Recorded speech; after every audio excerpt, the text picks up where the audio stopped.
First, though, would you volunteer to serve if Britain went to war?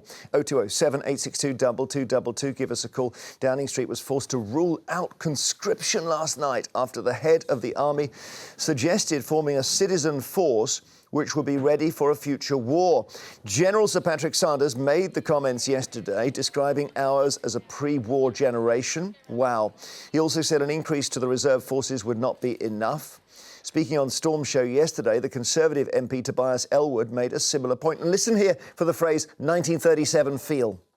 Because of what is coming over the horizon, there is a 1937 feel to the world right now as authoritarian states are rearming, and the West has yet to rekindle that sort of Cold War statecraft to stand up to what's going on.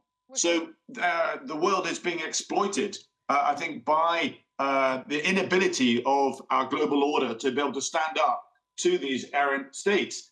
Tobias Ellwood MP, wind that back. 1937 feel, OK? Let's go back. Is there a 1937 feel? These pictures are from Germany in that era. And this is an interesting... These are young men flying gliders, OK? And it's significant because gliders were... Any aircraft, any air force was banned under the Treaty of Versailles that ended World War I. So the Germans got round it by having what's called the Luftsportsverband, the Air Sport Club. So that was a warning that they were up to something, and everyone ignored it except for one particular person, Winston Churchill. They even had this uniform. I mean, there's clues in the uniform, right? It's a military organisation. It wasn't allowed, but they were pressing on, pretending it was sport. And Churchill in the UK was watching this and warning again and again. 1933, he says to the House of Commons, Hitler wants war. Chamberlain, a senior Conservative, says Churchill's a nuisance and a loose cannon. Meanwhile, Hitler's advancing. 1934, Churchill has some leaked documents and he says this is the extent of Hitler's preparations. Everyone ignores him. 35, another dictator, Mussolini, goes into Ethiopia. Then Germany goes into the Rhineland in 36.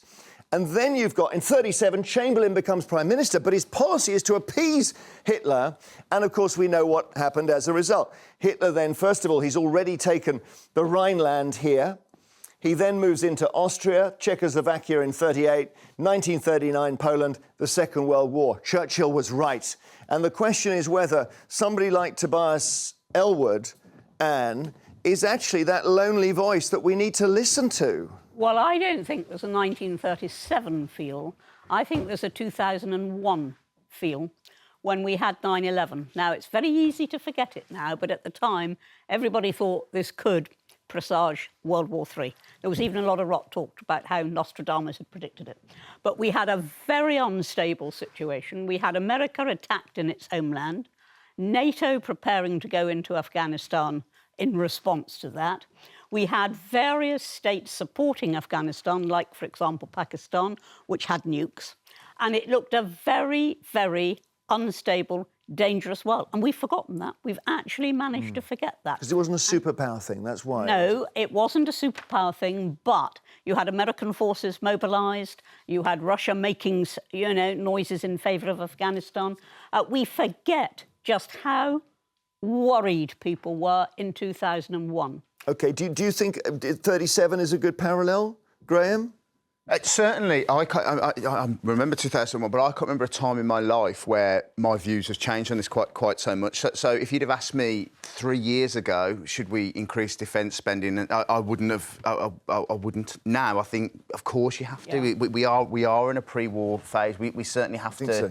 We certainly have to prepare. What 30? I really hope 37 isn't. And I worry. These things get romanticised a little bit. If we are.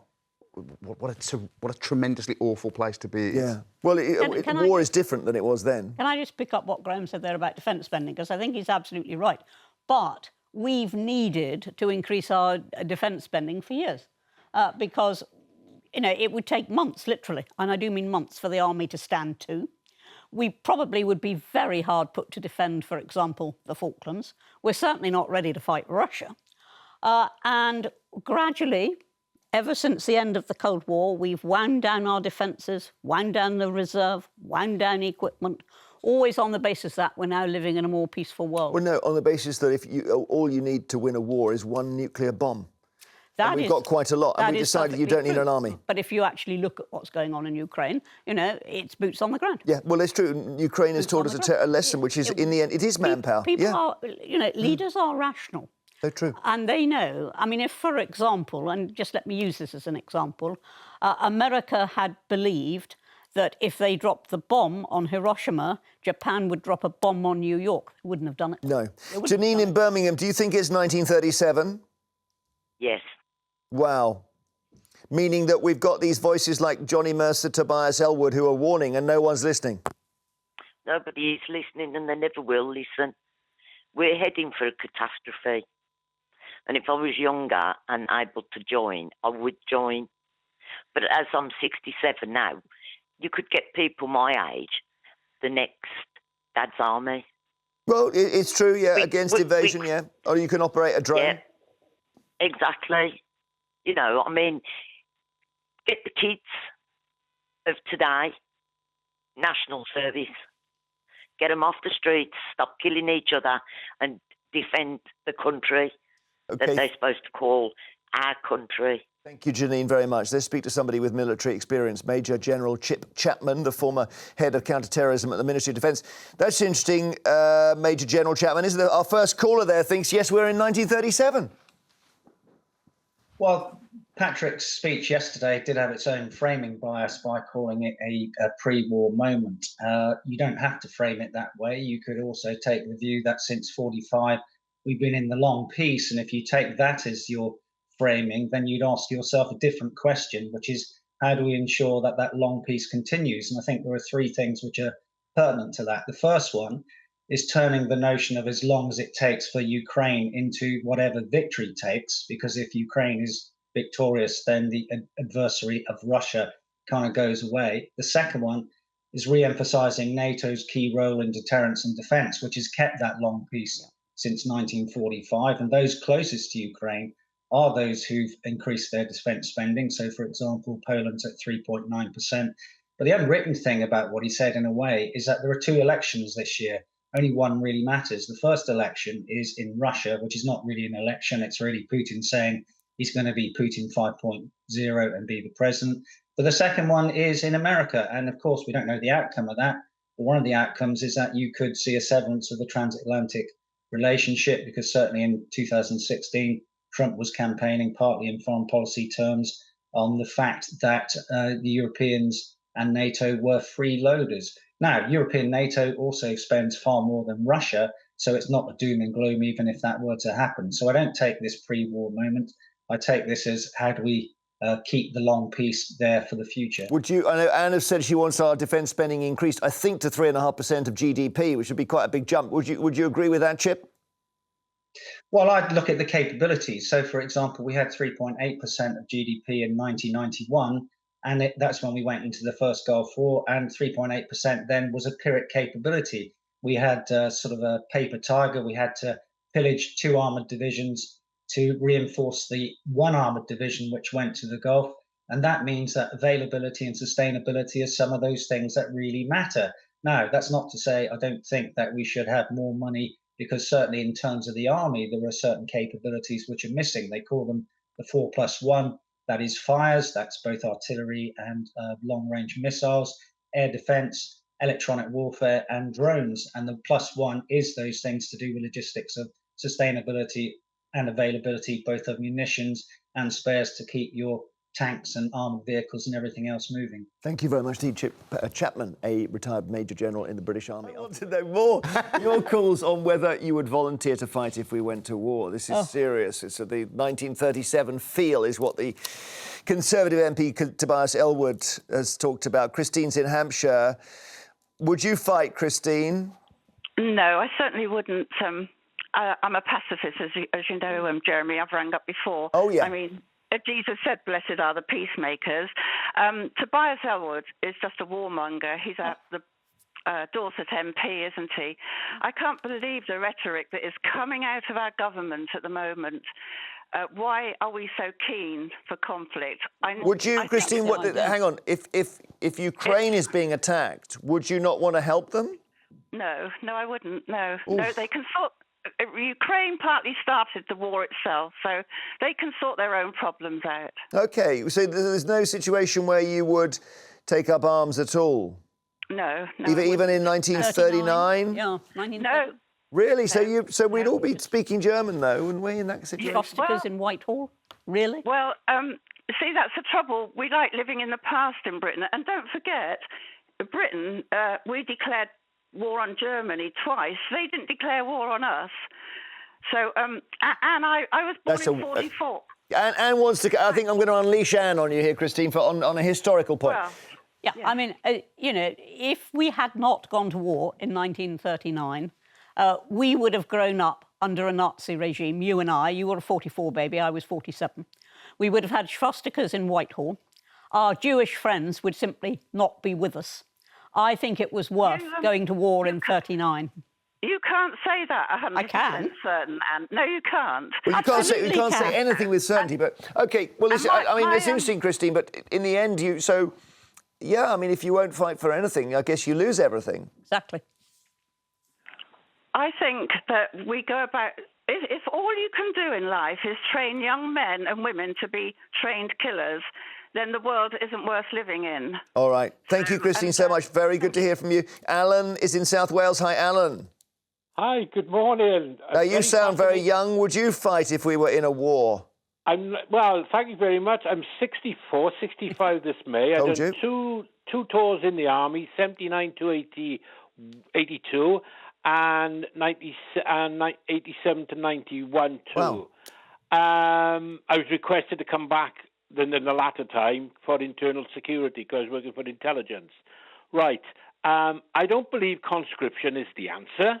We should put our GDP up to at least 4 to 5% for the defence of the country, get Europe off its backside to rally round and put more of their finances into building a force, similar to when the war was up. We used to play war games there. Yeah, well, you were probably stationed on the Rhine or something, yeah. Yeah, as a deterrent. It doesn't mean I don't want to kill people.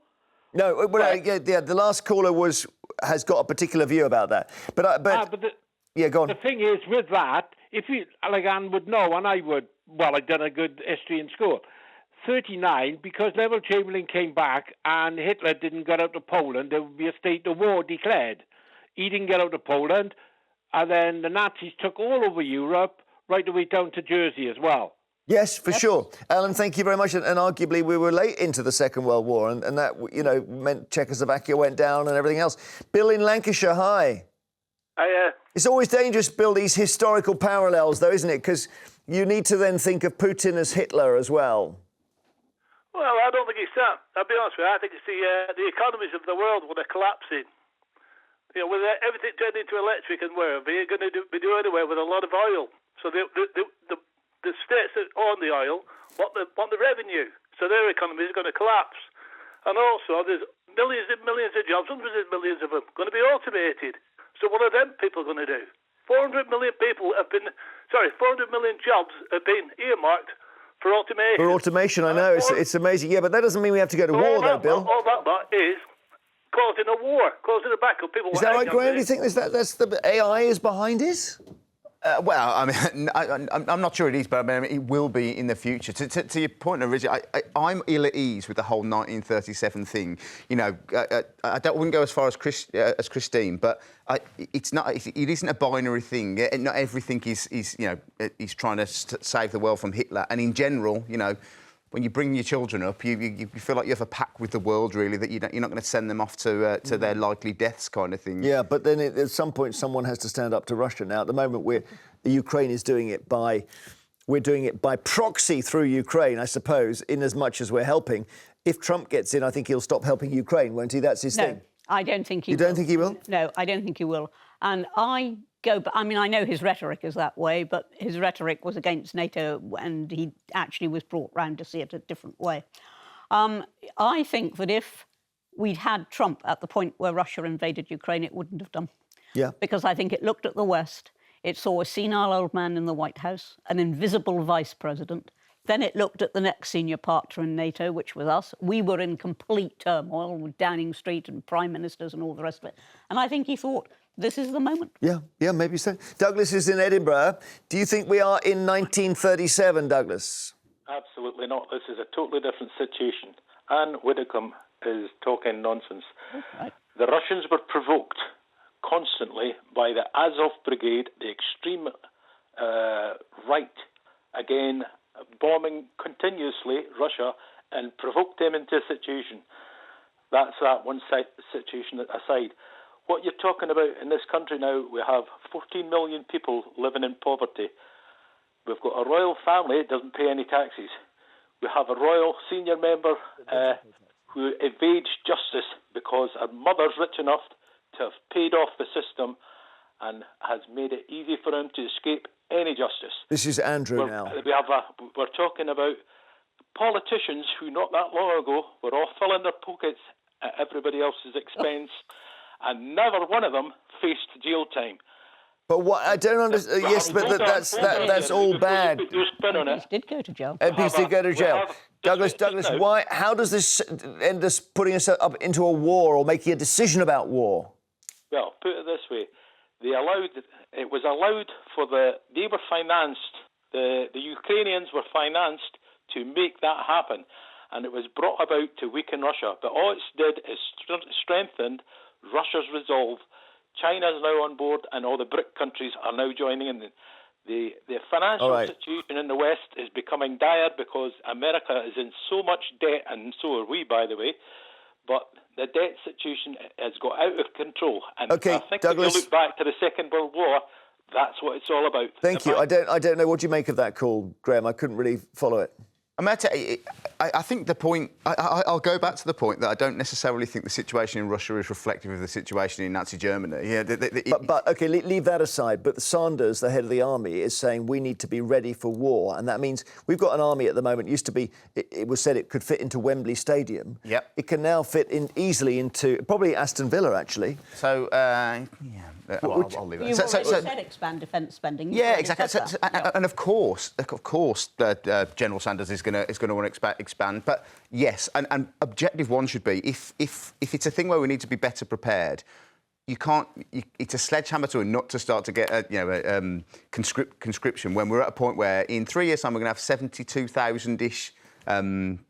People in the army. He says we need 120,000. Well, if we don't deliver that, we shouldn't move on from that situation. People say, I mean, the other thing that's interesting is, as this debate came up, a lot of young people were criticising the young, saying they wouldn't be up for a fight, and that the only thing they'd seen that looked like a hand grenade was an avocado.